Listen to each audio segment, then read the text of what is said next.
Boa noite, irmãos, paz seja com todos. Nós cumprimentamos a todos que estão aí nos assistindo, que vai nos assistir, que vai entrar futuramente. Estamos aqui com o Jefferson, para a gente poder estar fazendo mais esse estudo dos pilares da reforma. Boa noite, Jefferson. Boa noite, paz. Amém. Estamos aqui com o Regis também, que estamos na casa dele para fazer esse trabalho, né? Boa noite, Regis. Boa noite, a paz seja com todos. Amém. Então nós vamos fazer a abertura agora, vamos fazer uma oração para a gente ver se a gente termina hoje essa parte histórica da reforma. Para a semana que vem a gente está estudando assim os 5 pilares da reforma, tá bom? Então vamos fazer uma oração. Você faz uma oração para nós? Santo Deus, eterno Pai, Senhor, te damos graças por mais essa oportunidade de estarmos aqui reunidos, Pai. Que o Senhor mais uma vez nos dê direção desse trabalho, que é unicamente para engrandecer o Teu nome, Pai. Falando desses grandes homens que, levantados por Ti, com o Espírito Santo na vida de cada um deles, para que hoje nós possamos ter essa liberdade, Pai, e o conhecimento da Tua Palavra. Abençoa cada um que vai ouvir e que vai ser abençoado com essa palavra, Senhor. Isso aqui te pedimos e te agradecemos, em nome de Jesus. Amém. Amém. Então, hoje a gente temos aqui o compromisso de estar terminando, né? Mais uma tentativa.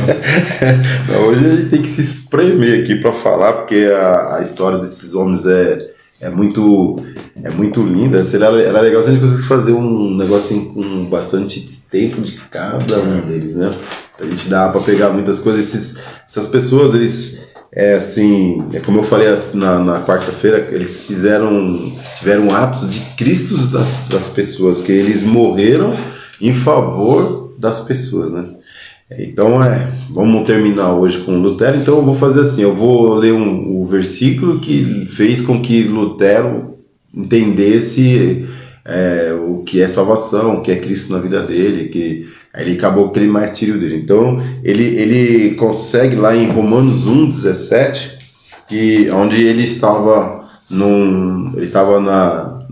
dando aula para umas pessoas, estava dando aula do livro de Romanos. Aí ele foi e deparou com esse versículo 17, que diz assim, o justo viverá por fé, ou pela fé. Que isso aí também a gente encontra lá em Hebreus 10:38 e também em Abacuque 2:4. Né? Inclusive quando diz assim, está escrito, né? Está escrito, o justo viverá pela fé, porque estava escrito lá em Abacuque, né? Mas o autor de Hebreu também, ele também cita que o justo viverá pela fé. Mas Lutero foi justamente aqui em Romanos 1:17, e aí é onde ele abriu os olhos, e agora ele entende que nós somos justificados em Cristo Jesus, né? Que Deus olha para nosso Senhor Jesus Cristo, e assim nós somos justificados em Cristo Jesus. Porque por nós mesmos? Sim. Condenação, né? Como que é aquele versículo que você falou lá, né? Romano 8:36, né? Que fala que como está escrito, por amor de ti somos entregues à morte todo dia, somos reputados como ovelhas para o matador. Aí trazendo isso para que esses homens aí viveram, né? Então basicamente é isso. Eles todos os dias estavam vivendo esse versículo, né? Só que eles viviam com a sua vida, né? Isso, exatamente. E a gente, inclusive o intuito da gente estar fazendo esse estudo aqui da reforma, ou os pilares da reforma, ou a reforma da reforma dos nossos estudos aí, é justamente para a gente acordar para algo que a gente parece que a gente está adormecido. A gente está muito tranquilo, né? E como eu já ouvi alguém dizendo assim, que nós devemos viver como se estivesse à beira da morte todo dia. Que eu acho que todo dia ainda é um espaço muito grande, tem que ser todo segundo da vida da gente. Qualquer né? instante. Né? Qualquer instante a gente pode ser levado à morte, então a gente precisa estar pronto para que a gente venha ir para o Senhor. Tanto é que domingo eu trouxe uma mensagem sobre isso daí, sobre a gente estar preparado, a gente está preparado para a morte. Então no domingo eu preguei sobre isso aí na igreja. A gente está preparado para a morte, porque a morte ela não vai avisar a gente não. A gente vai estar aqui e de repente né? Cai do lado, ou um carro atropela, ou de repente pega uma doença e fica lá em coma vários, quer dizer, ela vai vir de surpresa. É como um ladrão, né? Quando a prova fala assim que o Senhor virá como um ladrão, é mais ou menos isso daí, né? Ele pode vir a qualquer momento para nos levar, porque Jesus ele tem a chave da vida e da morte. Então, a hora que ele quiser levar a gente, ele leva a gente. Então, ele não precisa avisar nada. A gente é que precisa estar preparado para isso. Por isso, ele até deixa a parábola das 10 virgens, né, que 5 era prudente, que está preparadinha ali para a hora que o Senhor viesse, e 5 eram tolas, porque elas não estavam preparadas. E quando fala, é isso que nós devemos entender. Quando o Senhor vier, quer dizer, quando o Senhor vir buscar a gente para ir para a vida eterna com Ele, né? E é isso daí. Hoje nós vamos falar, o primeiro personagem que nós vamos falar hoje, nós vamos falar sobre John Hus.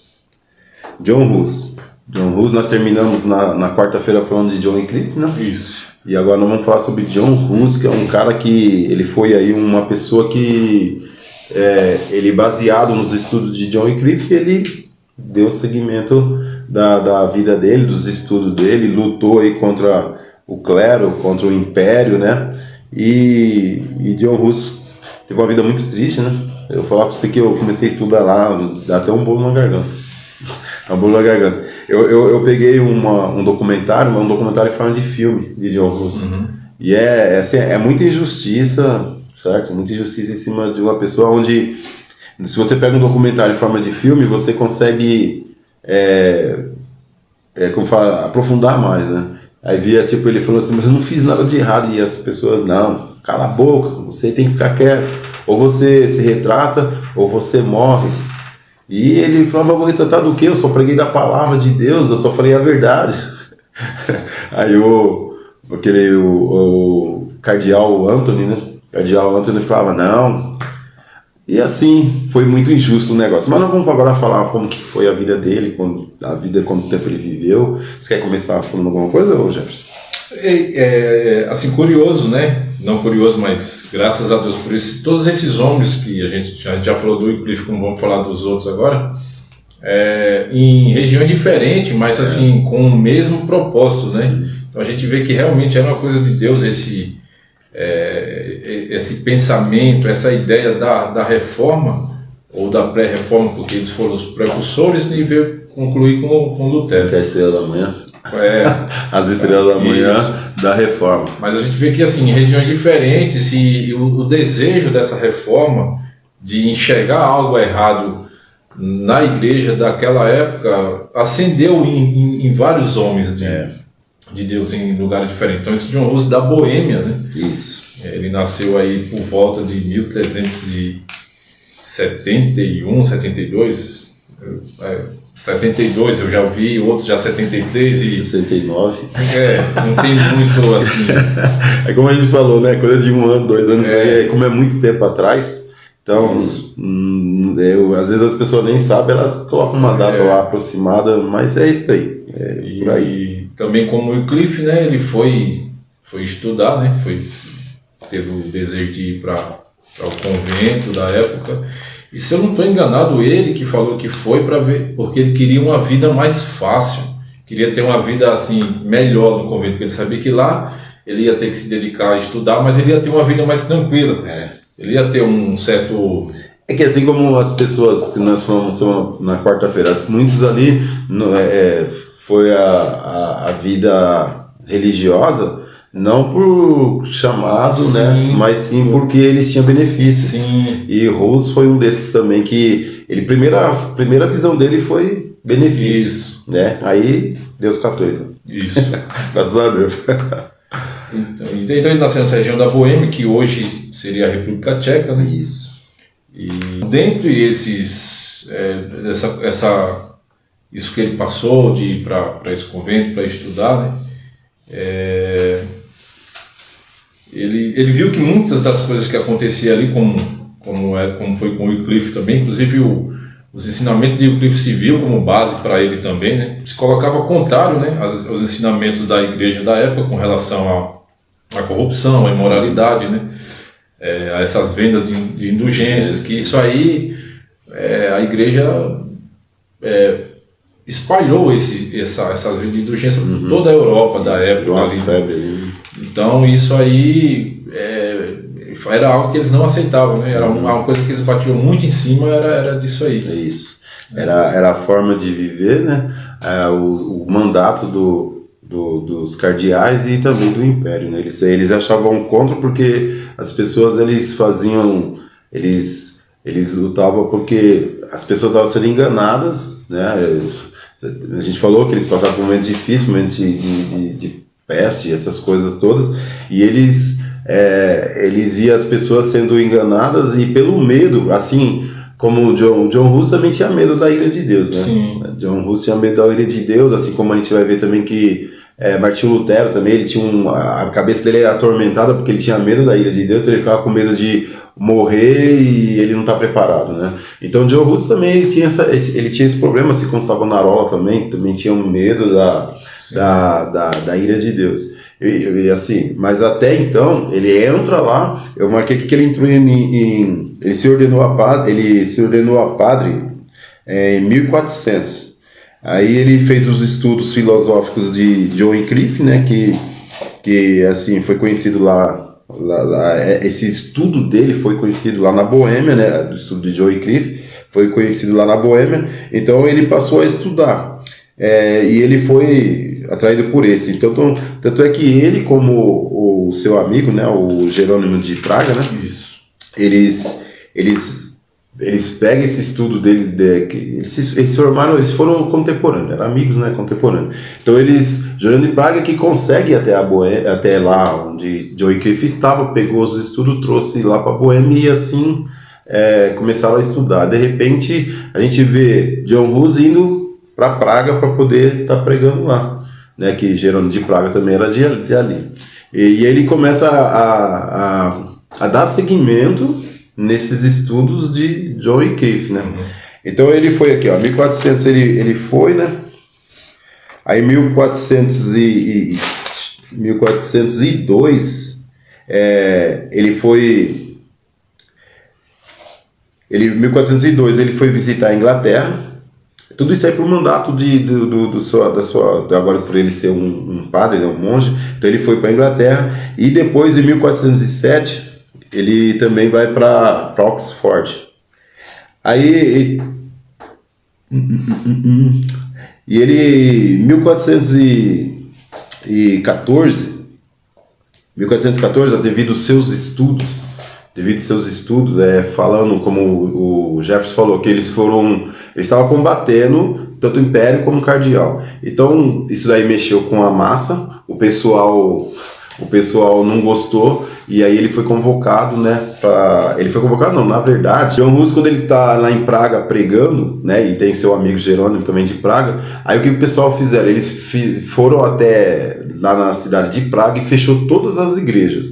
Então quando os caras tinham que realizar um casamento ou alguma coisa fúnebre, qualquer coisa que tinha que fazer cerimonial, eles faziam nas praças da igreja, né? Na praça da cidade, porque a igreja estava tudo fechada. Então John Hus ele ficou indignado com isso. Ele falou assim: não tá certo. Então eu vou até lá em Constância, né? É isso.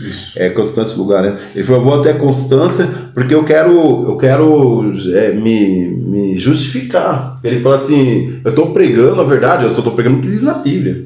Ele tinha acesso à palavra, então ele falou: eu estou pregando daqui. Então aí o pessoal ainda falava para ele assim: não vai porque você pode morrer. Ele falou: não, eu não tenho perigo, por quê? Porque eu estou pregando a verdade, então o pessoal não pode ir contra a palavra. Ainda ele fala assim: e se morrer também tudo bem, mas na cabeça dele não ia acontecer isso.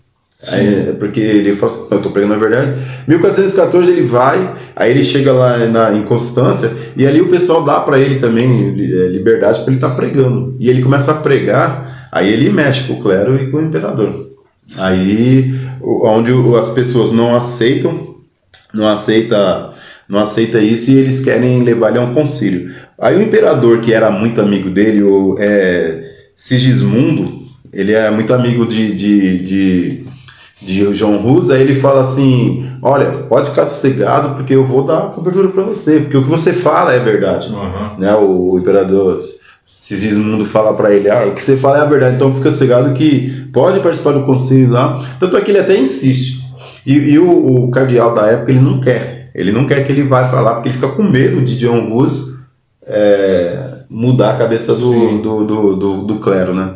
Mas eles insistem, aí então o que faz? Aí é convidado, o cardeal Anthony, ele convida para fazer ali um concílio, o Papa João 23, que é de Pisa, Benedito XIII, que é de Avignon, e Clemente XII, que é de Roma. Esses três são tudo papas, né? Os três papas que vão lá para julgar ele junto com esse Anthony, que é o cardeal da época. Que na verdade ele é o maioral. Ele que é o maioral. Aí quando eles começam a fazer, John Hus começa a justificar, ele fala, não, você tem que se retratar. Ele fala, mas se retratar do quê? Eu só estou pregando a verdade. Né? É isso que eu falo para você que fica chocante. Exatamente. Você ser culpado por estar fazendo o correto. A coisa certa. A coisa certa. Não dá para entender isso. Aí ele isso daí vai dando uma certa tristeza, porque ele tá falando, eu tô fazendo uma coisa, eu tô pregando o que a palavra diz. Aí ele fala assim, mostra onde eu tô errando, que eu quero mudar. Aí ele fala, não, você tá afrontando o clero. Ele falou, não tô afrontando, eu quero aprender com vocês. Aí ele falou, não, você é um herege. Mas por que eu sou um herege? Eu sou herege, eu tô pregando a verdade, eu não posso. Ele, não, você é o herege, aí manda calar a boca e tal, Aí quando o negócio começa a ver que vai ficar difícil, porque depois de um ano ele vai morrer, né? Aí esse amigo dele, Jerônimo de Praga, vai para lá. Falei, eu vou lá, vou ajudar meu amigo. Aí Jerônimo de Praga vai, mas Jerônimo de Praga, ele também tem a mesma mensagem. Porque eles estudaram o quê? A filosofia de John Wycliffe. Então ele também tem a mesma... E onde eles vão, eles pegam. Então o Jerônimo de Praga, quando chega lá para tentar ajudar o amigo, vê que não consegue, para você ver, ele ficou, quando ele chega lá, que o pessoal resolve fazer o concílio, prende ele num lugar, que o lugar é muito úmido, cheio de rato. Então Jerônimo, ele se não matasse ele ia morrer de qualquer forma, porque ele já adquire algumas doenças. Quando o pessoal que vai, você vê que é interessante, os caras matam ele. Mas assim, esse processo de prender e matar ele ganhou muito mais pessoas ao Senhor do que quando ele estava pregando. Porque as pessoas da época estavam enxergando exatamente isso. Como estão culpando, sentenciando alguém por estar falando justamente a verdade. Verdade. Isso mesmo. E assim, como todos os outros também, o que mais ficava assim, que era uma coisa que eles batiam muito, o próprio John Hus também, porque assim, a Bíblia era escrita no latim. Então só aquelas pessoas mais cultas que entendiam o que o padre ali, o que o Papa estava lendo e explicando. E o restante das pessoas não. Então ali aquelas pessoas acabavam sendo enganadas. Elas eram leigas, né? Eram leigas. Então assim, essas pessoas observavam que o John Hus estava fazendo algo certo. Eles estavam ensinando também essas pessoas, né? E aí eles ficaram, como o senhor falou, mais pessoas realmente se achegaram à causa dele por conta disso, né? Verdade. Aí o que acontece? O pessoal que ia lá levar comida para ele, essas coisas, o pessoal via a bondade do cara, via a forma dele ser, e quando eles conversavam, é o que a gente estava falando quarta-feira. A pregação não precisa ser só falando de Deus, é a vida da gente, é o testemunho vivo, né? Então o pessoal vendo a forma que ele era, uma boa pessoa, um homem de Deus, tanto é que o imperador, esse Sigismundo aqui, ele fica indignado. Ainda esse cardeal Anthony ele fala assim, se você levar ele ao concílio, você pode estar levando ele à morte. Ele falou, não, mas ele está fazendo tudo certo, ele é um homem de Deus, não tem como fazer... Quer dizer, todo mundo estava confiante que ele não ia morrer. Só que o clero foram muito injustos nisso daí, né? Eles foram injustos, eles levantaram falso, né? E acaba o quê? Acaba levando, decretando a morte de John Hus. Aí ele é levado até a fogueira, vai ser queimado. Ainda o pessoal dá a última chance para ele, ele fala, não, vou retratar do quê? De uma coisa que eu não estou fazendo de errado. Não existe retratação daquilo que a gente... Eu falei, não tem arrependimento. Aí ele pede misericórdia, ele fala, filho de Davi, tem misericórdia de mim. Ele começa a cantar uma canção, enquanto o pessoal põe fogo lá nas madeiras, ele começa a cantar uma canção que diz, filho de Davi, tem misericórdia de mim. E ele vai morrendo, e a voz dele vai sumindo, e as pessoas ficam olhando. Aí tantas pessoas que era do império, começou a se converter por ver que ele estava fazendo. Aí ele vai até acabar a última força dele, ele morre. Nisso daí o pessoal começa agora a usar a vida de Jerônimo, né? Jerônimo de Praga, e começam a tentar convencer ele também a se retratar. e segundo a história, ele dá uma escorregada, né? Ele não aguentou a pressão, acho que viu né, John Hus, é John Hus ou Ian Hus, né, como alguns falam, né, Ian Hus. Ele vê que ele ele morre, ele ficou com medo, mas depois ele se retrata. Agora ele se retrata assim, do ruim pro bem. Aí ele fala, não, eu realmente mantenho aquilo que eu tô falando. E depois no ano de 1416, ele também é morto. Ele também é morto. Aí o pessoal... ele morre do mesmo jeito, coloca ele lá, ele começa a cantar uma outra canção, e aí diz que a morte dele vem quando ele está queimado, que a voz não sai, mas é interessante que o povo olha entre as chamas e vê a boca dele ainda mexendo. Ele já não tinha força para falar, mas a boca dele vai mexendo. Aí ele vai até não aguentar mais e morre. Mas antes disso, ele também, quando ele vai até os Lollardos, nós terminamos aqui falando que os Lollardos eram seguidores de John Wycliffe, né? E os seguidores de John Hus eram os Husitas, né? Husitas.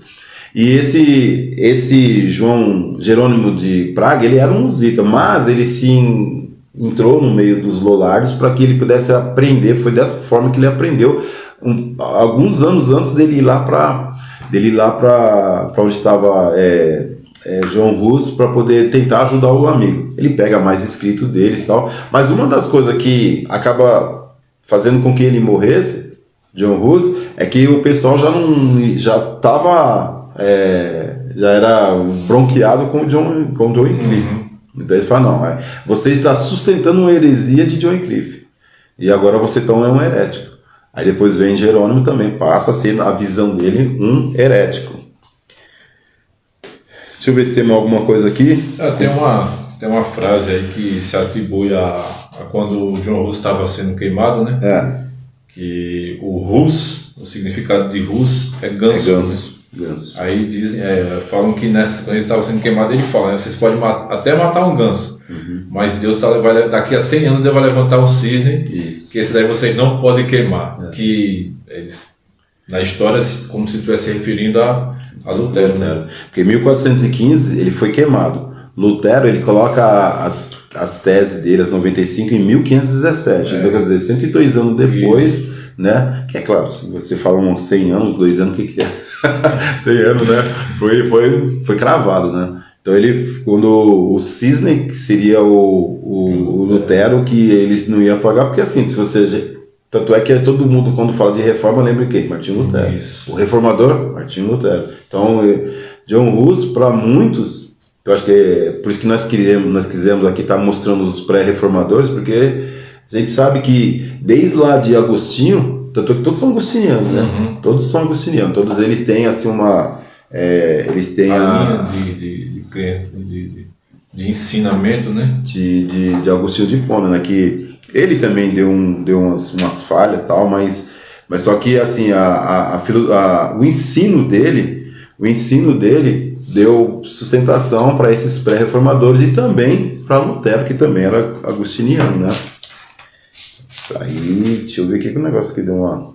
Porque a base também do ensinamento de Agostinho era isso, que a salvação é só pela fé, né? Isso, só pela graça. Pela graça. Então isso aí deu embasamento para eles, né? Esse ensinamento deles aí. Todos eles sempre fazem isso. Por quê? Porque a visão do clero era o quê? Você ia lá pagar a indulgência para você ter o perdão dos seus pecados. Né? Porém, eles tinham, como nós falamos lá que vou chamar o rapaz lá que esqueci o nome do pregador, que ele começou a trazer, enquanto a gente vai falar que eu vou lembrar, que eu vou dar uma olhada aqui e a gente lembra. Ele traz aí essa visão aí da salvação, que é salvação pelas nossas tarefas, né, pelos nossos... Aquilo que a gente faz no dia a dia, ou seja, salvação pela obra. A salvação é pela obra, mas ele sustenta, não, a salvação somente pela graça. Então, não é o Papa, não é o pastor, não é o irmão, é somente pela obra. Não é os santos, mas somente pela... Vespasiano? Não é ele, não. Eu já vou falar aqui para vocês quem é o Dipona lá, Agostinho Dipona está debatendo e ele vem debatendo. Então você vê que a pré-reforma, se você for ver, isso daí foi lá em 400, né? 400 e pouco. Desde do século V, aí a gente já está vendo, o século III, a gente já está vendo que existe pré-reforma. Por isso que nós temos que falar para eles, para não ficar só com Martinho Lutero. Nós vamos agora para o nosso segundo. O segundo nosso é Jerônimo, que nem Jerônimo de Praga, né? Mas agora é Jerônimo Savonarola, tá? Eu só queria lembrar aqui o nome do abençoado aqui que o Dipona lá, ele estava debatendo, porque ele trazia essas heresias, assim como se a gente conseguisse ser salvo por nós mesmos. E esse cara é um cara que ele tem muitas teses, inclusive tem muita gente que sustenta a tese deles, né? Sustenta a tese deles para que... E para essas pessoas é uma grande verdade. É por isso que a gente falou. Nós quisemos aqui estar falando para os nossos irmãos católicos que aqui ninguém está falando mal da Igreja Católica. Porque muitas coisas que está lá, que até hoje é feita, e também no meio das nossas igrejas evangélicas também tem muitas coisas que usamos como cerimoniais que está errado, que não está certo, que Deus não aceita. Mas, por causa de vir esses ensinamentos lá do primeiro século, as pessoas acham que isso é uma grande verdade, e aí fica complicado, né? E depois também a própria igreja dela teve um concílio de Trento, né? Isso. Que foi a própria igreja reveu, ela viu erros ali, ela próprio. Então, assim, essa reforma aí que teve o êxito com Lutero, ela serviu também e foi bom para a igreja também. Porque ela viu coisas ali que realmente não estava legal e eles resolveram mudar. Então, isso foi positivo também, né? Verdade. Ela mesma fez a reforma dela mesma. Assim como também a reforma dos depois aqueles que eram os reformadores também tiveram reformas dentro da reforma deles. É o que nós falamos aqui esse dia, que você ainda citou assim, que eu tinha dito alguma coisa que eu tinha como base, né, acerca da ceia, e hoje eu vejo diferente, né? Eu vejo diferente. Então hoje uma reforma dentro do meu aprendizado. E assim também as pessoas têm que estar revendo, porque antigamente eu tinha uma coisa comigo: como saber se está certo ou saber que está errado? Como saber isso? A gente vai pela lógica. Hoje o que eu tenho como parâmetro é o amor. Se eu faço as coisas por amor, então está dentro daquilo que é a palavra de Deus. Por Deus é amor. Ponto. É o que a palavra de Deus nos ensina. Deus é amor. Se Deus é amor, queridos, então a gente também precisa ter como base o amor de Deus em nós. Olhando a palavra de Deus, eu não estou entendendo direito, como que faz? Eu vou levar para o amor. É aquela coisa, deixar de ser egocentrista, né? Porque a gente tem essa coisa, né? Eu fico pensando em mim. Você vê se, quando a gente está lá na igreja, que a gente fala assim: irmãos, a gente precisa amar nossos irmãos, muita gente, isso mesmo. Por quê? Porque ela está esperando que alguém ame ela. E aí está o nosso erro. Eu não tenho que buscar as pessoas me amar, mas eu tenho que amar as pessoas primeiramente. E depois o amor das pessoas é uma consequência. Então, o que está certo na palavra? Tá? Quando a palavra de Deus fala, por exemplo, você vê a circuncisão. A circuncisão, os judeus, os hebreus lá, eles faziam o quê? Eles matavam as pessoas que não eram circuncidadas. Mas a ideia de Deus não é essa. A ideia de Deus é que todo mundo se circuncidasse. Então, o que Deus queria que os judeus, os hebreus fizessem? Que eles proclamassem o Deus, né, o Deus de Israel. E ele fazia obras como abrir o Mar Vermelho, né, as 10 pragas do Egito, que era fácil, o pessoal já estava sabendo. Então, o próprio Deus já distribuía isso. Então, o povo já temia o Deus dos hebreus. Só que eles falam assim: não é circuncidado, então não é inimigo, a gente mata.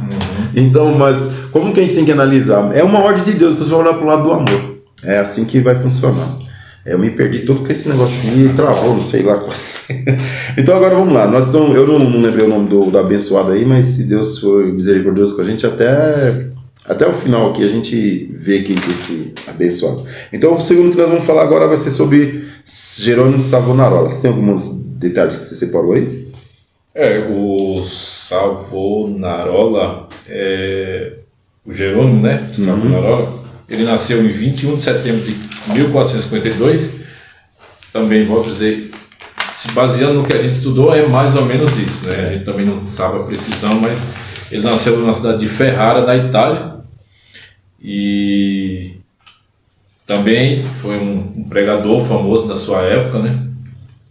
Ele batalhou a vida toda por um único propósito: livrar o mundo de uma cultura pecaminosa e idólatra. Isso. Que é basicamente a mesma linha do Hus, do Wycliffe, né?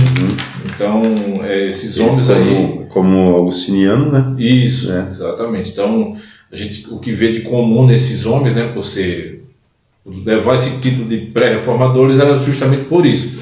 Era por lutar por esses ensinamentos errados, esses ensinamentos onde que só as pessoas mais cultas que tinham acesso à palavra, e aquelas pessoas mais pobres, os camponeses, não tinham esse acesso. Então, é algo incomum, né, nesses que a gente está falando, é justamente isso.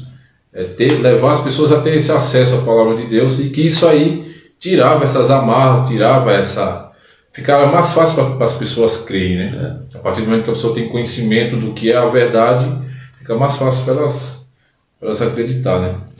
Como a gente falou, né? Uma pessoa que, quando a gente tem um grupo de pessoas despreparadas, que não conhece, é mais fácil a gente conduzir elas. Quando as pessoas passam a conhecer, aí você vai ter que trabalhar de uma forma mais justa. E assim, por isso que a gente fala assim, a questão da reforma, que hoje a gente continua numa reforma. Sim. Sempre está reformando, porque assim, a gente vê hoje ensinamentos por aí que as pessoas se baseiam em um texto, lê aquele versículo, fecha a Bíblia e o resto é só eu estou falando, eu disse, faça esse propósito. E o engraçado, assim, né? O engraçado, se não trágico, né? Triste, é que as pessoas que estão ali... muitas vezes é trágico. Trágico. Que as pessoas que estão ali... As pessoas que estão ali aprendendo, ou que deveriam estar ali aprendendo, elas não estão. Elas estão em busca exatamente de que as pessoas dessas épocas também estavam, né? Em busca de bens, em busca de ter ali uma vida boa, que não condiz com o propósito do Evangelho, que é a salvação. Você vê que o erro é da gente mesmo, né? Por nossas ambições, por nós queremos ser pessoas que só quer tirar de Deus ou das pessoas, né? Porque se a gente for pessoas que tenham se a gente for mais centrado a Deus mesmo, se for mais centrado a Deus mesmo, a gente vai ver que essas coisas não vai trabalhar na gente. Isso. E assim, o curioso, né? Assim, porque essa reforma aconteceu aí há 505 anos, se não estou enganado, 505, 506, essa média aí. E hoje a gente vê a igreja precisando de uma reforma novamente, né? Muito, né? Muito. Nós falamos que depois de Martinho Lutero, você falou sobre o Calvino, né? O João Calvino. Aí teve aquele os Anabatistas. Anabatista, né? Também. Então já veio reforma sobre reforma. E sempre vai ter isso daí, né?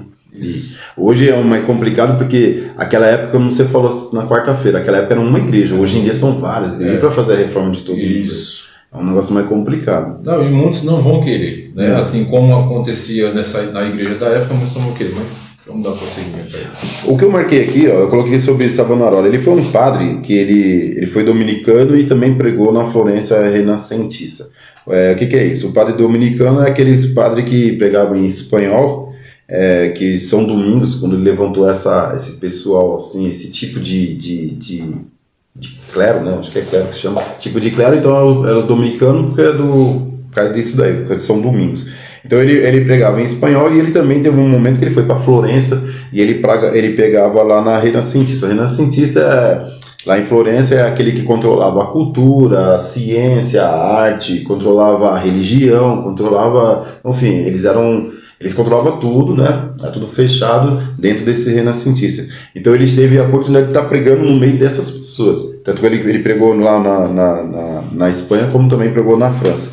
E ele também era agostiniano, né? Como a gente falou. E ele, assim, interessante que ele era um cara que ele veio de uma família que apesar de ser religiosa, mais religiosa daquele jeito, né? A época dele, o pessoal, eles eram muito voltados às coisas mundanas, como um carnaval, né? Que isso aí vem lá de Roma, né? Essa coisa carnavalesca, né? Carnaval, a prostituição mesmo, né? Não é a prostituição de Deus, não, mas é a prostituição mesmo. O pessoal se prostituía muito. E é tudo normal, por quê? Porque tanto o Império como o clero faziam esse negócio de você fazer a indulgência, você pagava para você, né? Para você se livrar do purgatório. Então ele via isso, e você vê, desde criança ele já era uma pessoa de oração. Desde criança, então ele teve muita, assim, diferente dos outros, que nós acabamos de falar de John Hus, que ele foi para ser monge por interesse. Ele não, ele desde criança ele já orava. Ele já orava, é uma coisa dele mesmo. Ele conseguia olhar para as pessoas. Ele veio de uma família que era nobre, então ele via a indiferença entre os nobres com os pobres. Então isso aí já incomodava ele. Então ele desde criança, certo? Ele já lutava contra esse negócio. E aí ele foi jovem, chegou a ser jovem, né? E quando ele jovem, ele tinha muito medo da ira de Deus, né? Ele tinha muito medo. Aí ele começou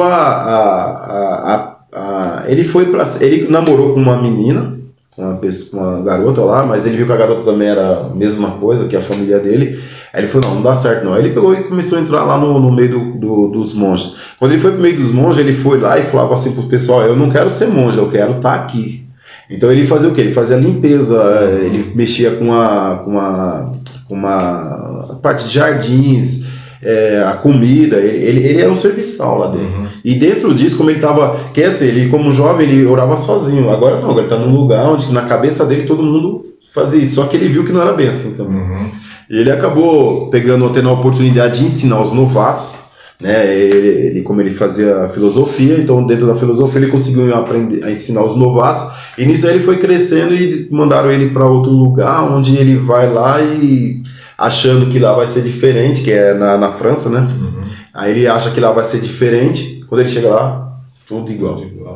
Aí é onde ele fica muito sentido com isso daí, mas ele começa o quê? A jejuar, a orar. Ele era uma pessoa que Deus falava com ele. Ele tem até um lugar que eu vi que ele se considerava profeta. Porque assim, não precisava as pessoas falar. Tanto é que se ele fosse depender de quem estava do lado dele, ele estava roubado, né? Porque os monges lá, o pessoal fazia tudo errado. Então Deus falava muito com ele, Deus mostrava as coisas para ele, onde ele começou a ter acesso à palavra, que ele dava ensinamento, né? Tanto é que ele assim, ele via na palavra de Deus sobre a ira de Deus, isso daí ardia o coração dele. E quando ele ia pregar, ele era muito, sabe? As pregações dele eram duras, dura, né? Demais. E as pessoas, porque ninguém queria saber da pregação dele. Até ele desistiu disso daí e fez o quê? Começou a voltar aos noviços. Só que o conhecimento dele foi muito amplo. O pessoal, as pessoas no redor dele começou a ser conquistadas. Então ele teve mais chance.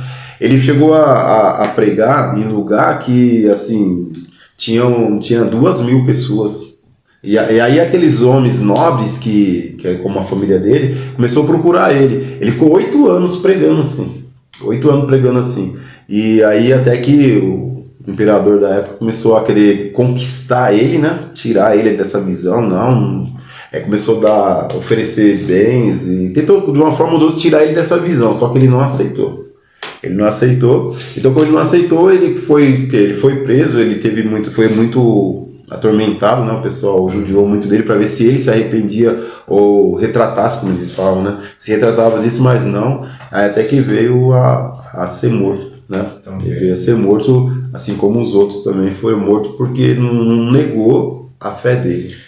E eu li que assim, a última palavra dele, uma das últimas palavras que ele falou foi assim, se sua fé não... ele falou assim, se Jesus sofreu tanto por ele, então por que ele não ia também sofrer pela palavra, por esse propósito, né? Verdade.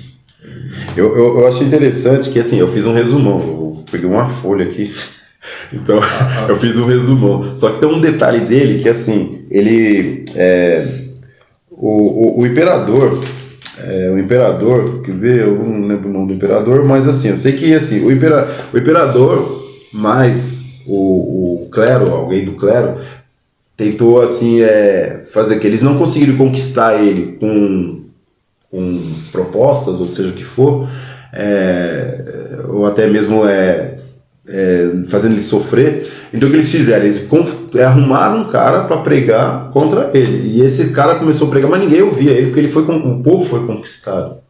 Então o cara pegou e saiu fora. Aí quando ele volta, ele fala assim pro Papa e para o imperador: vocês daqui a 1 ano vocês vão morrer. Isso. Aí ele falou isso para eles. E passou 1 ano certinho, os dois morreram. Quer dizer, isso levantou mais ele ainda em relação ao que Deus mostrava para ele. Por isso que eles consideravam profeta, ele tinha várias revelações. Aí foi onde que o pessoal não teve o que fazer, tiveram que matar ele. Ele disse, eu tinha em um dos textos que eu li, falou que ele teve uma visão enquanto estava na paróquia lá. Ele teve uma visão que ele ficou paralisado por 5 horas. Foi. E o pessoal olhando. As pessoas olhavam e viam o rosto dele resplandecer. Igual Moisés, né? Foi. Isso mesmo. Eu marquei isso aqui também. É que eu dei uma corrida aí, porque já deu. Então, a frase que ele falou foi essa aqui: ó, se você não está pronto para sofrer por Jesus e pelo Evangelho, talvez você esteja mais parecido com o mundo do que quer acreditar. Nossa, forte, hein? Forte. Os homens não eram fracos, não. É por isso que eles todos morreram assim, né? Foram matados, porque o pessoal não conseguia calar a boca deles. E acho que ele também foi assim. Depois que eles mataram, pegaram a cinza deles, eles jogaram tanto a de John Hus como a dele. E aí no texto lá estava falando assim que muitos acreditavam que isso aí foram as sementes do Evangelho que foi lançado. As sementes, e essa semente foi, através do mar, levou para vários lugares assim. Então acredito que essas cinzas deles aí foram sementes que iam se propagar. Como se fosse uma profecia, né? A cinza deles começaram a sair de um rio, aí caiu no mar. E de lá aí começou assim. Então a pregação dele começou aqui. Isso. Porque você vê, ele teve um momento que ele pregava, ninguém queria ouvir, ele até desistiu. Ele pregava, cada vez a pessoa que via lá as mensagens dele ia ficando diminuindo. Uhum. Aí ele desanimou e falou: vou ficar com os noviços, porque eles estão começando.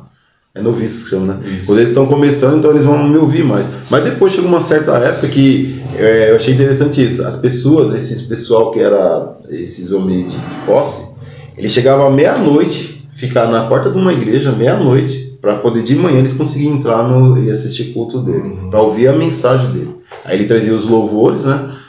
As canções que eles tinham implantado, porque isso daí vem lá também de John Hus, né? Começou a implantar músicas, né? E ele começou a colocar a música também nos cultos, que antigamente não tinha, né? Você vê na época de Agostinho, ele fazia o quê? Ele abria a Bíblia e ele trazia ela numa exposição de Gênesis e Apocalipse. O Agostinho de Hipona que eu ouvi alguém falando foi isso.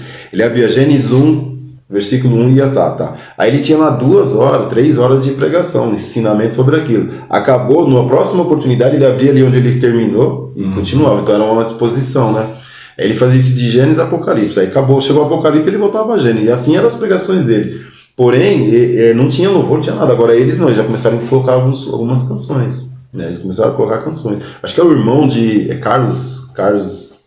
Ah não, esse é Carlos Wesley. Tem John Wesley e Carlos Wesley. Carlos Wesley era um diácono, ele era compositor, ele fez muitas músicas para tem pessoas que... Tem até pessoas que conseguem pegar as canções dele. Eu conheci uma pessoa que ele pegou canções lá da época das reformas e ele fez para hoje, com a voz dele. Eu falei: rapaz, como você conseguiu isso? Isso é um tesouro, né? Consegui ver. Porque o John Hus, quando ele termina, ele fala assim: filho de Davi, tem misericórdia de mim. No comentário que eu vi, ele está falando. Mas só que a gente sabe que o próprio narrador fala que ele estava cantando. Mas no documentário ele vai falando, que eles não sabem como era a música. Não é isso? Agora vamos para o terceiro. Martinho Lutero. Chegamos no abençoado. Aleluia. Chegamos no homem, né? Esse daqui que foi Martinho Lutero. Ele também foi um cara que ele teve os medos dele. Era um cara que tinha muito medo de morrer. Ele nasceu dia 14/11. Eu achei interessante que 14/11, né? Ele nasceu 14/11 de 1483, pelo que eu achei aqui, né? Então, daqui a alguns dias aí, ele ia estar aniversariando se ele estivesse vivo até hoje. Ele viveu até 1446. Tá? Martinho Lutero, ele foi um dos caras que viveu até morreu de morte natural. Apesar de toda a perseguição, a gente vai ver que dentro da história dele, Deus levantou pessoas e ele não foi matado como os outros. Mas... Pastor, e assim, como o senhor já falou algumas vezes, né, que Lutero, Hus, essas pessoas tinham medo de morrer, mas assim, Hoje, se a gente for perguntar, se a gente tem medo de morrer? Sim. Mas o nosso medo de morrer hoje talvez seja por conta de quê? Deixar o meu filho desamparado, deixar uma esposa... E aquela época não, era a imposição ó, seu pecado vai te causar a morte, se você não se arrepender. Então, assim, era um medo. Não era um medo de morrer. O medo que o clero colocava no povo, isso, né? Não era um medo de morrer simplesmente assim, ó. Por temor a Deus. Por temor a Deus, Era assim, ó, você não se endireitar mesmo, você vai morrer e vai pro inferno. Então, essa era a imposição deles. Então, esse medo era um medo surreal, né? Aí é onde que inventaram essa visão, esse estudo do purgatório, onde eles falaram assim, olha, se você pagar isso, tanto é que a história de Lutero, quando ele acorda para a realidade mesmo, tem lá um cara que estava levando, como eles estavam fazendo a catedral de São Pedro, né? O Papa da época estava fazendo a Catedral de São Pedro, se não me engano é Papa Leão X. Aí ele manda uma pessoa até a Alemanha, o nome dele é John Tetzel. John Tetzel. E esse camarada aí, pelo que parece, ele era súdito do Papa, mas ele não era cristão. Pelo que parece, ele não tinha temor nenhum a Deus. Cobrador de imposto, simplesmente isso. Né? É como os romanos faziam, né? Colocavam um canal para cobrar o imposto deles. Então ele é assim, ele vinha lá e ele falava que dava na cabeça dele. Ele falava coisas absurdas mesmo.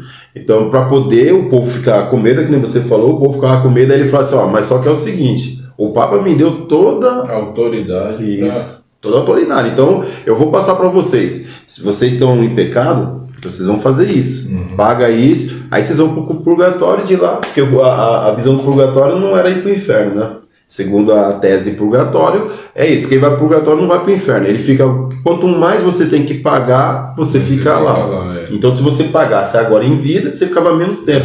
Tanto é que a gente falou daquela visão lá que o camarada ia até o palácio, até o museu. E quando ele entrava no museu, ele tinha 1.900.000 dias a menos no purgatório. Segundo o cálculo dele, se fosse uma vez lá, pagava a taxa, entrava, via as coisas absurdas, porque como o Jeff trouxe no dia, eles pegaram o corpo de criança que tinha morrido lá quando o Herodes tinha matado, eles pegaram pedaço de madeira da cruz de Cristo, o espinho da coroa, coisas absurdas, né? E aí eles iam lá olhar e falaram, se vocês entrar aqui e pagar, você tem 1.900.000 dias. Eles acreditavam aqui de ser santo. Sim. Porque por ser santo, você só passando ali olhando, você já começava a ter redução nos seus dias. É que, como você pagou a entrada, então você estava tendo dias a menos no purgatório. Tem até uma frase desse John aí, que ele fala assim, John Tetzel. Ele fala assim, como que ele fala aqui? Cadê? Que ele fala assim, cada moeda, eu não vou ver aqui, mas eu vou falar por mim mesmo. Ele fala assim, cada moeda que cai no cofre do altar é uma alma que pula do purgatório. É isso daí. Acho que eu lembrei, hein? A cabeça não tá tão ruim, não. Cada moeda que cai no cofre do altar é uma alma que pula do purgatório. Então, pessoal, ó. E hoje, será que a gente vê coisas assim? A gente vê pessoas aí que tá assim, eu preciso fazer uma como fala, uma campanha. Campanha, irmãos, campanha é excelente desde que a gente faça ela da forma certa. Com propósito correto. Mas as campanhas que a gente vê, geralmente ela vai terminar em você ter que dar algum dinheiro. Então lá também era desse jeito, o pessoal tinha muito medo de morrer, porque era pressionado demais acerca de ir para o inferno, né? E as pessoas tinham medo da ira de Deus. Tanto é que Lutero, quando ele vai para o convento, ele fala assim que ele odiava Deus. Ele odiava justamente Deus. Por conta dessa ira que Deus tinha, né? Porque ele aprendeu assim que Deus tinha tanta raiva, tinha um ódio. Deus era um Deus castigador, um Deus que punia as pessoas. Então ele tinha essa ideia de que Deus era um Deus carrasco, né? Isso. Então, é que a ira de Deus, a gente fala assim, a ira do homem. Se eu ficar irado com você, o que eu vou fazer? Eu vou partir para cima de você, certo? Porque eu estou irado com você. Então, nós temos essa tese humana. Mas a ira de Deus, dentro daquilo que a gente estuda, a ira de Deus é o inferno, certo? Porque assim, a ira de Deus é o inferno. Então, se eu não for uma pessoa que estou dentro da justiça de Deus, se eu não sou justificado por Cristo, irmãos, então eu vou ser jogado no dia do Senhor, vou cair na ira de Deus, que é o quê? O inferno. Aí ali, depois, lago de fogo ardente eternamente. Então a ira de Deus é isso, a condenação de Deus passa a ser isso. Mas a gente fica, quando eu ficava vendo assim, meu Deus, ira de Deus, eu conheço um Deus bonzinho, um Deus que é bom, um Deus que não é mal, um Deus que não faz mal para ninguém. Como que Deus pode ficar irado? Então, só que eu falo de uma visão humana. E a gente não pode olhar para Deus numa visão humana que a gente acaba errando tudo, né? Então ele também tinha esse medo. Então ele muitas vezes ele odiava a Deus. Até que ele dando aula para um grupo de pessoas, ensinando o livro de Romanos. Daí tá lá no capítulo 1, quando chega no versículo 17, aí ele vê lá, o justo viverá por fé ou pela fé. Inclusive assim, o Lutero ele estava se formando em advocacia por conta do que o pai dele queria, né, que ele se formasse. Ele já era formado em artes, em leis, em línguas, filosofia. Ele já estava se formando em advocacia. Quando ele estava indo em um dos caminhos lá, que ele tinha esse desejo de estudar, de ser monge. Então ele estava indo lá próximo do convento e aí começa a dar esses raios. Ele tinha tanto medo de morrer quanto dos raios que ele faz um pedido para... o nome da abençoada aqui é... Como que é? Santa Ana, né? Santa Ana. Santana, fala... Que eu até marquei aqui, 1505, durante uma tempestade, ele tinha 22 anos. Lutero, com muito medo de morrer, faz uma oração a Santana, mãe da Virgem Maria, segundo a visão deles, padroeira dos mineiradores, que era a profissão do pai dele. Isso. Aí ele fala que se ele não morresse, ele ia entrar no mosteiro augustiniano, que seria os mais rígidos. Né? E olha o engraçado, que assim, ele queria convencer o pai dele que ele queria, que o pai dele queria que ele fosse advogado. E ele falou assim, bom, eu vou falar pro meu pai que eu rezei pra padroeira da profissão dele, que aí ele vai aceitar, porque o pai dele não queria que ele fosse pro mosteiro. E já ele queria, né? Então ele falou, vou falar pro meu pai que foi a santa padroeira dos mineradores, de repente ele vai e ele...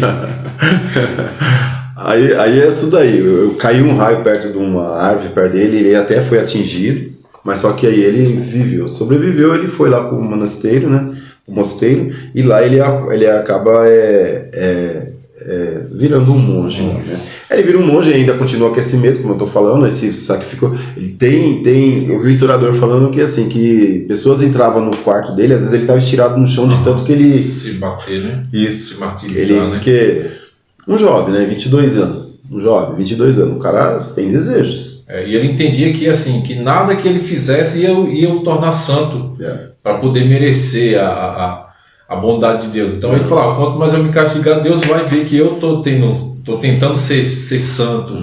E não é bem por aí, né? É verdade. Eu vi uma pessoa que uma vez falou isso aí, eu presenciei. A pessoa chegou até mim e falou que ela tinha ido até um lugar para ela poder passar, ela ficar, como falar, para não ser mais fértil. Porque ela estava muito terror, como o Martinho Lutero, terror, porque ele sentia muito desejo pelas mulheres e ele não conseguia se controlar. Então ele queria tirar a fertilidade dele. Só que ele chegou num momento lá no hospital e não conseguiu. Eu falei, pelo amor de Deus, não faz isso. Ele falou, rapaz, eu não aguento, eu não consigo. Aí eu falei, graças a Deus que você tem desejo por mulheres, né? Porque na visão das pessoas é isso, né? A forma de tirar qualquer, faz uma coisa trágica dela. Então ele se martirizava, que isso daí era uma das coisas que também existia como ensinamento da época, né? Uma pessoa se martirizando, de repente ela matava a carne dela. Ela matava a carne. Tanto é que não era só no meio cristão, que o pessoal também se pendurava pendurava em ganchos, ficava no sol lá pendurado para ver se a carne dele fosse martirizando para a alma dele ficar santa. Então isso daí não era só o cristianismo que tinha isso, não, era muitas outras religiões pagãs, né? Isso mesmo.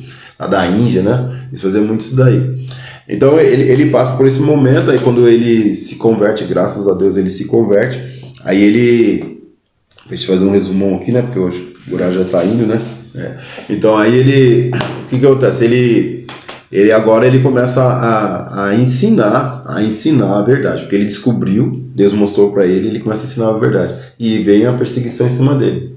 A perseguição em cima dele é onde o clero se levanta contra ele como mais um herege, né? Mais um herege. E ele começa a estudar os escritos de Augusto de Hipona, ele estudou alguma coisa sobre Joe Cliff também. Então agora ele começa a pregar a verdade, então ele começa a ser ele começa a ser, como fala, o pessoal começa a perseguir ele. Tentaram matar ele. Colocaram ele como chama que é o nome lá, colocaram ele numa dieta de Worms, acho que é assim que fala, dieta de Worms. No ano de 1521, o pessoal colocou ele. Isso daí ele já tinha colocado a tese lá, né? Porque assim, ele foi em 1517 que ele colocou as 95 teses. Ele colocou as 95 teses porque assim, ele tinha um entendimento, ele estudava, então aonde ele colocou as 95 teses era como assim, a gente fala assim, as portas da igreja, né? Na porta da igreja, lá em Wittenberg. Isso. Mas só que eu vi um historiador falando que onde ele colocou era como se fosse um mural, onde todo mundo colocava as suas ideias e ele colocou ali para poder o pessoal tirar essa dúvida que existia nele, porque a cabeça dele, ele aprende de um jeito, mas a igreja fala de outro. E no Lutero, diferente dos outros, ele era um cara que ele amava muito a igreja, então ele queria ficar na igreja, então ele queria tirar suas dúvidas. Em nenhum momento ele quis sair. Tanto é que depois ele passou dando assim a continuidade a muitas coisas. Mas só que aí pro clero, isso daí, pro Papa, quando chegou ao Papa, ele achou isso daí uma afronta e começou a perseguir ele. Aí em 1521, onde eles levam ele para essa dieta de Worms, que o Worms é um local lá na Alemanha, e isso daí não foi a primeira, foi feita várias, resolveram várias coisas, que aquilo que se resolvia ali, nessa chamada dieta de Worms, ali fechou. Ali, o que está decidido ali estava certo. Então levaram ele para lá, tentaram mudar essa posição dele. Perguntaram para ele se ele queria revogar tudo aquilo que ele escreveu, né? Aí ele diz assim: não posso e nem quero me retratar de coisa alguma, pois ir contra a consciência não é justo e nem seguro. Deus me ajude, amém. Quer dizer, ele já se entregou, ele achou que, como os outros, ele falou, morri, né? Morreu, agora já era. Só que quando o pessoal faz isso, que ele está pronto para morrer, praticamente, né? O que acontece? Aí levanta um Frederico III, ele vai sequestra. Porque esse Frederico III é o mesmo da paróquia que as relíquias lá era ele que colocava. Uhum. Então eles eram amigos, porque Lutero pregava também nessa igreja também. Então, só que ele tinha um poder, né? Assim que nós falamos lá daquele lá do João Rus, né, que tinha o imperador que gostava dele. Isso, né? Só que o imperador não teve a ideia de Frederico. O imperador falou, não, ele é certo, então vai dar certo. Ele acreditou também no clero, acabou João Rus morrendo. Mas Frederico III, talvez pela experiência... Diz até que ele... Sequestrou, né? Fala que ele sequestrou. Mas foi um sequestro mesmo. Ele num determinado lugar, veio os súditos dele lá, os policiais, sei lá, os soldados dele, e prendeu ele. Então, quando prenderam ele, tanto é que tiveram assim, por que não mataram o Lutero? Porque o pessoal achou que o Lutero tinha morrido. Uhum. Aí ele foi sequestrado, pessoas viram ele sendo sequestrado, foi tudo como se fosse realidade, e levaram ele para um local para matar ele. Né? Só que chega lá e ele teve a surpresa de ser o amigo dele, Frederico. Ele foi pro castelo desse Frederico, isso, né? Isso. Aí o pessoal achou, ele vai lá, acabou com ele, vão matar ele. E aí foi onde ele conseguiu fazer a tradução da Bíblia para o alemão. Né? Aí escrever livros também, né? Livros. É interessante que ele escreveu livros aí, mas ele tinha escrito antes. Sim. Só que o Papa, o que ele fez? Ele pegou todos os livros de Lutero e queimou.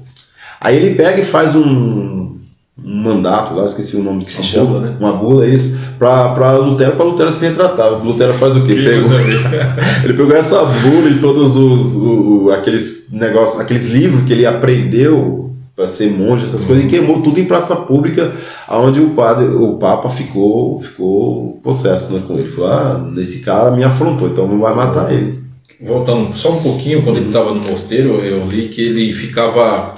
Eram várias horas do dia, eles ficavam lendo, para aprender, fazia isso durante toda a semana, era muita oração, inclusive os quartos eram separados, né? E nenhum dos monges podia visitar o quarto do outro, as portas dos quartinhos estão sempre abertas para a pessoa ver, e se por um acaso em algum momento eles fossem pegos dormindo, eles eram punidos por aquilo. E como o senhor já leu também, né, o estático para Lutero entender que não dependia das forças dele foi quando ele leu Romanos, né? 1:17. E nesse daí, assim, eles tinham aquela coisa do confessionário, né? Então, eles, toda sexta-feira, eles iam se confessar. Então, o que ele falava? Olha, eu estava diante do meu livro às 3 horas da manhã, lendo e dormindo. E se ele não se confessasse, mais outra pessoa servia de testemunho. Justamente. Então, ele, mesmo quem quisesse mentir, como as portas estavam abertas, podia ser que um outro monge visse e ia entregar ele, ia ser pior. Então eles tinham esse. Por isso que eu falei assim que ele foi para o monge lá, ele foi para o monastério augustiniano, que era o mais rígido. Então, durante um ano, eles não poderiam dar risada e nem fazer os outros dar risada. Isso daí era uma forma dele como fala, não é se policiar, para você se for uma pessoa mais corretinha, certo? Preservar do erro, né? Isso, então eles não viviam com muita, porque assim, a pessoa que vive com muita brincadeirinha às vezes, tinha os monges beneditinos, os dominicanos, os franciscanos, mas ele escolheu justamente essa por ser a mais rígida. Dominicano é aquele que o John Hus, que o Savonarola pregava, né? Ele tinha isso daí. São os beneditinos, que eram São Benedito, né? E os franciscanos. E os franciscanos, que era Francisco de Assis. Né? E ele vai para o de Augusto de Hipona, que é o agustiniano. Aí então para eles serem pessoas mais certinhas, eles não tinham esse negócio de brincadeira durante um ano. Depois eles até liberavam, mas durante o ano era isso daí. Na hora de comer, eles não podiam conversar entre um e outro, quer dizer, um ano assim, você e Deus. Você e Deus e as leis lá dos Se fosse uma coisa ensinada de forma correta, poxa, ótimo, né? Legal. Ótimo. Porque você vê aí, ó, a pastora Sandra, ela passou pela aquele guarda-mirim. Então na guarda-mirim eles eram eles eram disciplinados, né? Por isso que eles não brincavam, porque era para ser disciplinado. Então, esses guarda-mirim que é da época da pastora Sandra, eu lembro também que, acho que se não me engano, a Viviane e a Andréa também foram guarda-mirim lá em Osasco. E eles eram jovens que eram disciplinados, o jeito de andar, de falar, a postura. Isso. Então, durante esse daí era disciplinado. Então, esses monges que eram os agustinianos, eles eram muito disciplinados. Então, por isso que ele tinha todo esse medo aí, né? E ele tinha momento de oração, momento de jejum, né? Momento de jejum e da leitura. Então, ele praticamente não dormia. Por isso que alguns deles caíam de sono na hora que estava lendo, porque você está com semana toda estudando e jejuando e orando, aí uma hora ou outra, quando você ia ler ou orar, acabava dormindo. Então, era isso daí para ele era o fim. Para ele era o fim. Né? Então, ele foi, então, como nós falamos, ele se formou, aprendeu mais, trouxe a verdade e graças a Deus deu um livramento para ele, porque ainda não era terminada a missão dele. Os outros podem até falar, mas por que os outros morreu e ele não? É porque ainda não tinha terminado a missão dele, ainda tinha que trazer a Bíblia para o alemão, e aonde que depois vem as pessoas depois dele, como a gente tinha falado aqui, né? Veio o Calvino, né? Calvino que foi baseado aí, tem também os arminianos também, aí vem como que é o nome do pessoal lá que se batizava? Os anabatistas. Anabatistas, isso, os anabatistas, e assim vai. Muitas pessoas que continuam trazendo a palavra de Deus. E só dando uma oportunidade aqui, ele chegou a casar também, né? Casou com a Catarina, que foi uma ex-freira. Teve 6 filhos, né? Eles casaram, tiveram 6 filhos. E assim, quando ele começa a ensinar as pessoas, as freiras e os monges, lembra que esse dia eu até comentei que as freiras e os monges começaram a se casar, mas a ideia deles qual que era, do clero? Se vocês quebrarem isso daí, os filhos de vocês vão nascer de chifre e de ramo. Então eles começaram a casar, as freiras e os monges começaram a casar, e eles viram que nada disso acontecia, então eles viam que o que Martinho Lutero estava pregando era verdade. Não tinha nada a ver com o que eles estavam falando. Você vê que eles pressionavam de todas as maneiras, né? E Martinho Lutero, no dia 31 do 10, ele colocou, é estratégico isso, porque se você vem com a história dos celtas lá atrás, bem centenas de anos antes de Cristo, eles trazem algumas coisas como hoje a gente vê aí as festas do Halloween, né? Que é dia 31. Mas eles trouxeram lá porque assim, o dia 31 para o dia 1º é quando sai da primavera para o outono. Então, na cabeça deles é isso. Você sai do quente para o frio, então o que acontece? As almas se misturam, isso segundo A lenda deles, né? A lenda deles, eles entendiam assim. Eles entendem assim, né? Pra gente é lenda, mas pra eles entendem assim. Então a alma dos vivos se misturava com a alma a alma dos mortos se mistura com a alma dos vivos. Então eles no dia 31, eles pegavam lá a cabeça de abóbora, colocavam a vela e tal, pra ver se iluminava aqueles espíritos que estavam perdidos na terra, para eles ir pro lugar certo. Então eles colocavam isso daí era uma forma de iluminar aquelas almas e eles iam pro lugar certo. Se não, o que eles faziam? Na cabeça deles, eles incorporavam nas pessoas e as pessoas agora ficavam endemoniadas, né? Possessas, na verdade, ficavam possessas. Então eles tinham esse negócio. Então eles faziam muitos rituais, matavam animais e tal. Então no dia 1º era o dia de Todos os Santos, para que eles iam fazer os rituais para liberar as pessoas que não conseguiram e foram possuídas pelas almas. E no dia do 2 eles colocaram o dia dos mortos, por quê? Para que eles estavam rezando para os mortos ir para os lugares deles lá e não ficar na terra aí perambulando. Então Martinho Lutero colocou no dia assim, por quê? Porque ele colocou todas aquelas teses e se a gente for ver as teses dele, ele mexia com essas coisas também. Então foi uma coisa que ficou como uma estratégia mesmo, para que as pessoas, na cabeça de Lutero, o clero ia ver e ia começar a responder coisas que aí o povo ia saber e ele também. Então já foi estratégia por causa disso. Aí para hoje fica aí a história dessas pessoas aí que fazem no dia 31 o dia de Halloween, onde as pessoas começam a colocar roupa como bruxo, né, e fica pedindo doce ou travessura, porque era isso que eles entendiam, que as crianças, eles davam doce para as crianças não saírem e não ficarem à disposição daqueles espíritos, os espíritos iam pegar eles. Aí, como hoje as coisas, tudo é romantizado para ter uma aparência de coisas de coisa boazinha, né? Então aí, hoje a gente vê na cultura, ela é mais focada na cultura americana lá dos Estados Unidos, mas aqui tem também, pegar as crianças, colocar ali uma fantasia e mandar elas sair nas casas. Então assim, como a gente falou em um das nossas lives aí, que a gente às vezes acaba ensinando coisa errada para os nossos filhos por da cultura, né? Isso. Não, o amiguinho dele vai, então ele vai também. E aí a gente acaba empurrando a criança para... Então, mas essa visão que eu coloquei é dos celtas lá. Mas a igreja, na época, por isso que eu falo que Martinho Lutero fez de estratégia.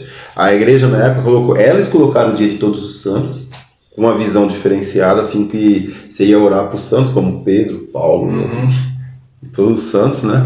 E no dia de finados ia até o cemitério para ver quem morreu. Quer dizer, eles camuflaram o negócio, usaram os mesmos nomes, você entendeu? E as pessoas têm até hoje essa coisa, essa cultura de ir no cemitério dia 2, tá? Para ir lá orar pelas pessoas que morreram, e no dia 1º orar por todos os santos, seja aquelas pessoas que venceram.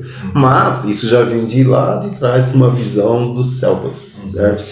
Então é isso aí, irmãos. Então, por isso que a gente já falou, muitas coisas, muitas culturas temos até hoje. Tem algum problema de eu ir lá onde meu pai morreu? Meu pai que faleceu já?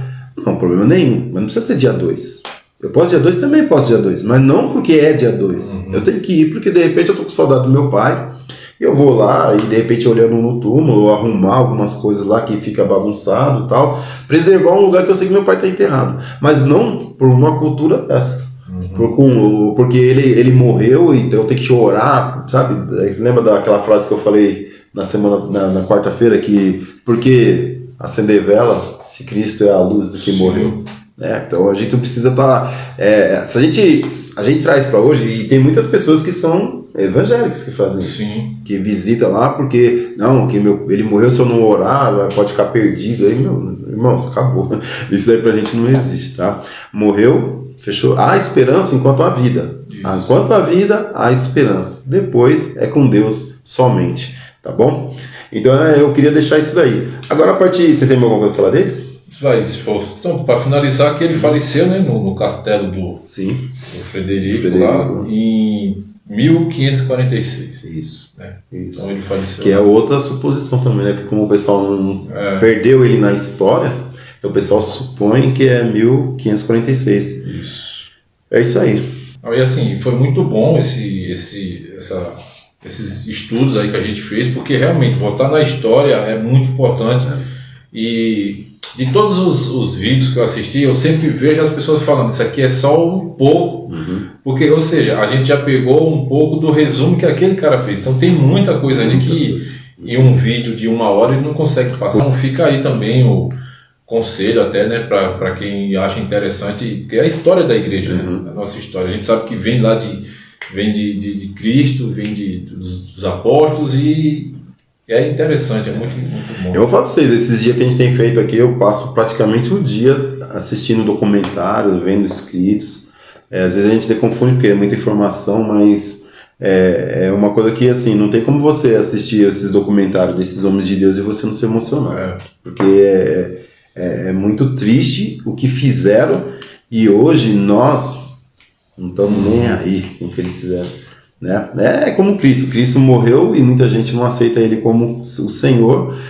Foi em vão a morte dele na cruz por essas pessoas. E a gente vê esses nossos irmãos aí que lutaram pela reforma para que a gente pudesse ser beneficiado e a gente não está nem aí. Às vezes o que faz? Nós paramos a história aqui e ela não vai dar continuidade. Então que a gente possa olhar com bons olhos e fazer como eles. A gente vê lá que Augusto de Hipona pregou, aí você vê John Wycliffe vai lá, dá um segmento, aí vem John Hus com Jerônimo de Praga, dá uma sequência, daqui a pouco vem lá o Savonarola, dá a sequência, os valdenses antes também, né, que Pedro Valdo, que é augustiniano também. A gente vê Martinho Lutero vendo, baseado no que eles falaram, e depois a gente vê hoje tanto os arminianos como os calvinistas, porque Calvino e Armínio eles também olharam lá e deram sequência, certo? Então que a gente, não importa qual é a ramificação que a gente tem aí de entendimento teológico, mas a Bíblia é a base de nós, que a Bíblia era a base dessas pessoas.